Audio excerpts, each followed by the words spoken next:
Bridge Sport.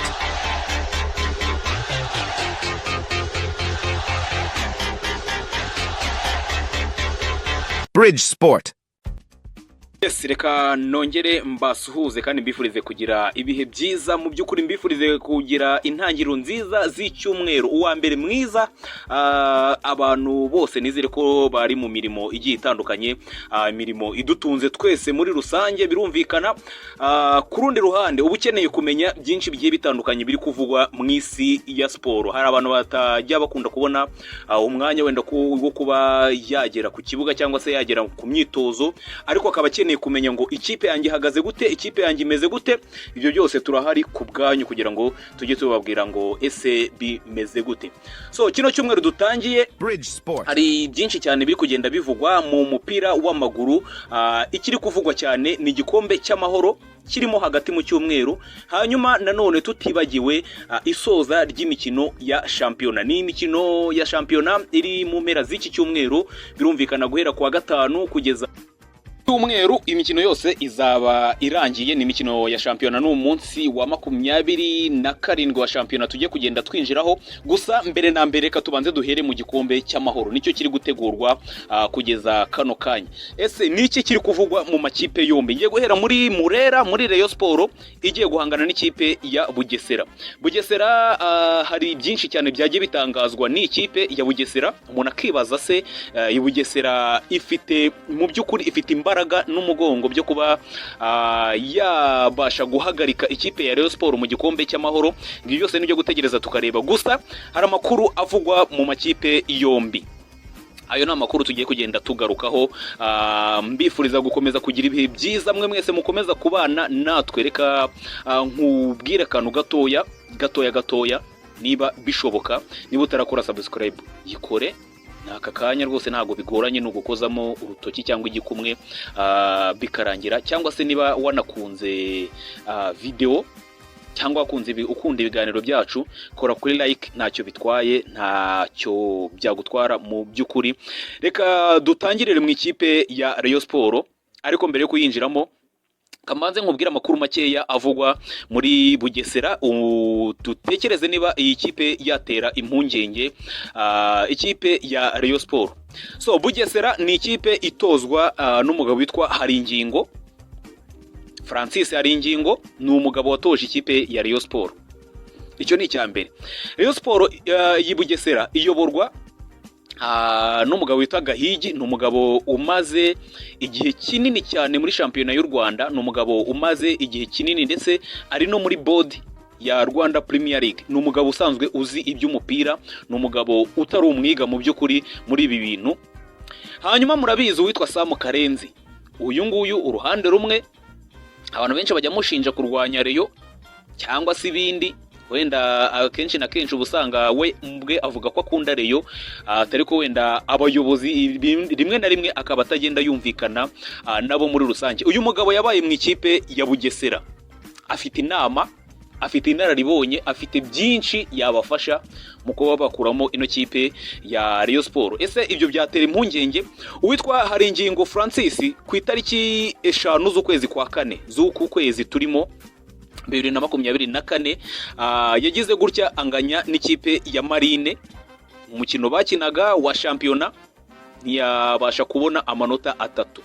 Uyu mugabo byamushyize ahantu habi, byamushyize ku rutonde ahantu habi mu by'ukuri, ahahanganye n'amakipe agiye atandukanye, ndetse cya kindi twita guhanganira kutamanuka cyangwa se kurwanira kutamanuka.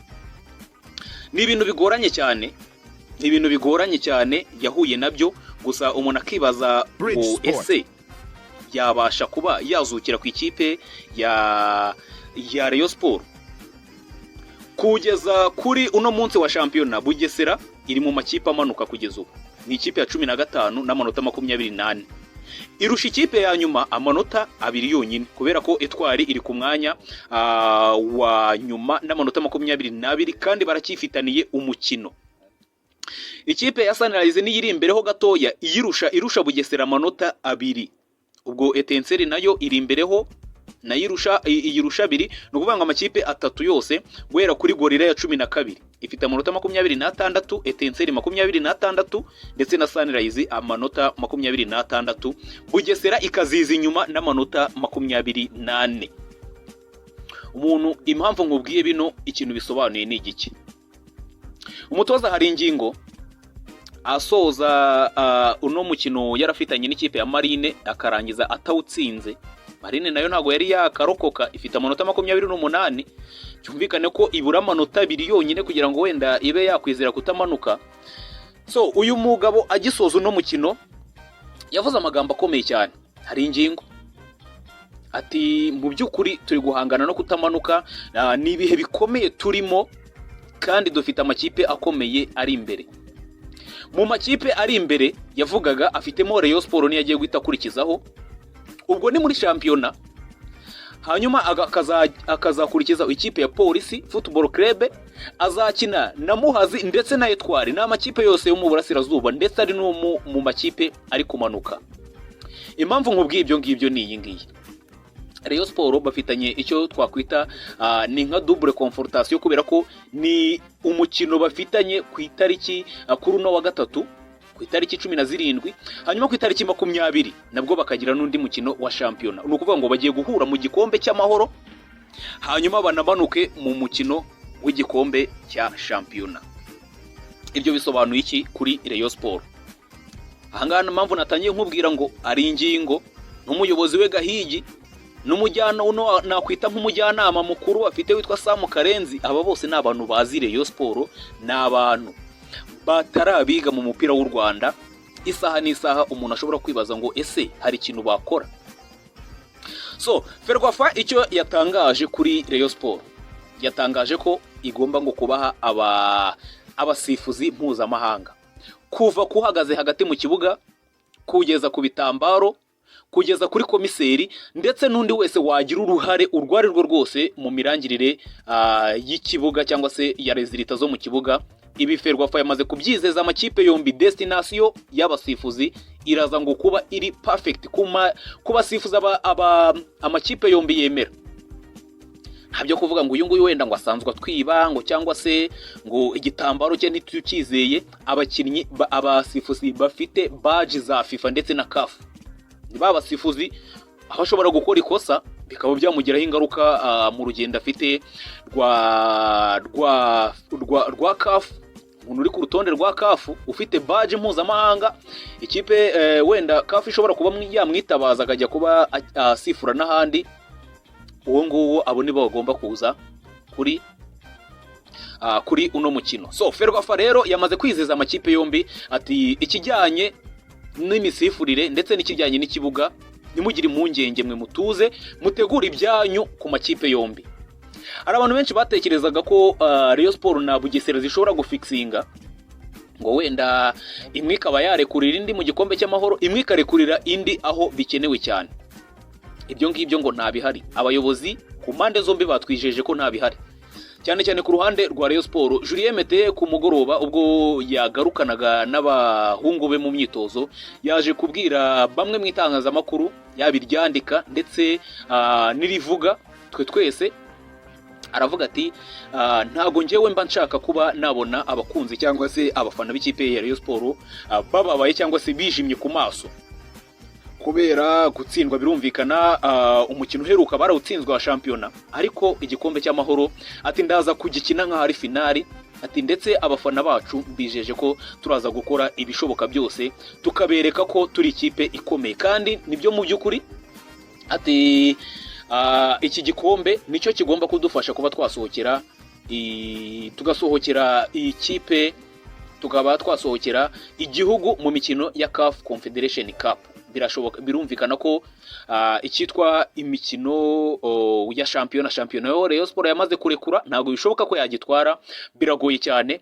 Ariko ku gikombe cy'amahoro abadiveriseri Rayon Sport ifitemo bakomeye ni Bugesera ndetse hagati ya Polisi n'ikipe ya Gasogi United imwe izavamo.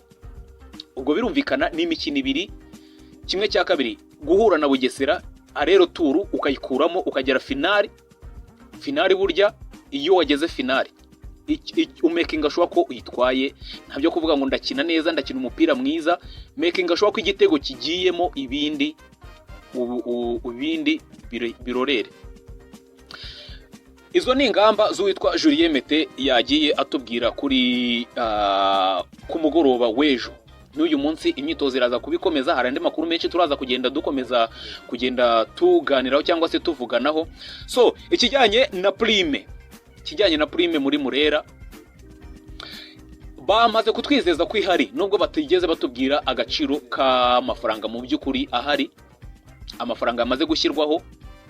Ariko dukurikije information dufite zo mu gihe cyashize, nuko hari bamwe mu bareyo cyangwa se mu bantu baba hafi ikipe ya Rayon Sport bari bamaze kuba baterekaho amafaranga kuri uno mukino.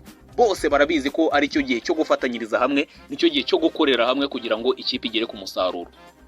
Ubuyobozi bwamaze kuba bushyiraho prime, ndetse byitezwe ko na Skol iraza kumenamo. Urumva ko kuri uyu wa gatatu n'umuriro by fire by force iki gikombe ngo kigomba gutaha muri Murera, niko ubuyobozi bwatwijeje. So ubwo rero ibyinshi bigiye bitandukanye turaza kugenda tubiganiraho ku kijyanye n'amakuru ya transfer ndetse n'izi prime. Mu by'ukuri nitumara kumenya amakuru ya nyayo, tumenya ngo umubare wa nyawo buri mukinnyi arahabwa naya ngaya, turaza kugenda tubiganiraho. So nge wabanye namwe cyangwa se mwabanye nanjye, nge nitwa Ari Cyuzuzo. Reka mbashimire ko mukomeza gukurikira ibiganiro bya Bridge Sport. Reka mbifurize gukomeza kugira ibihe byiza kandi mukomeze kunogerwa na gahunda zose murimo kandi zikomeze kubahira mu by'ukuri.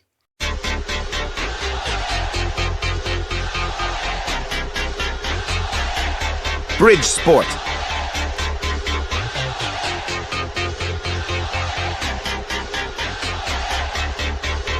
Bridge Sport.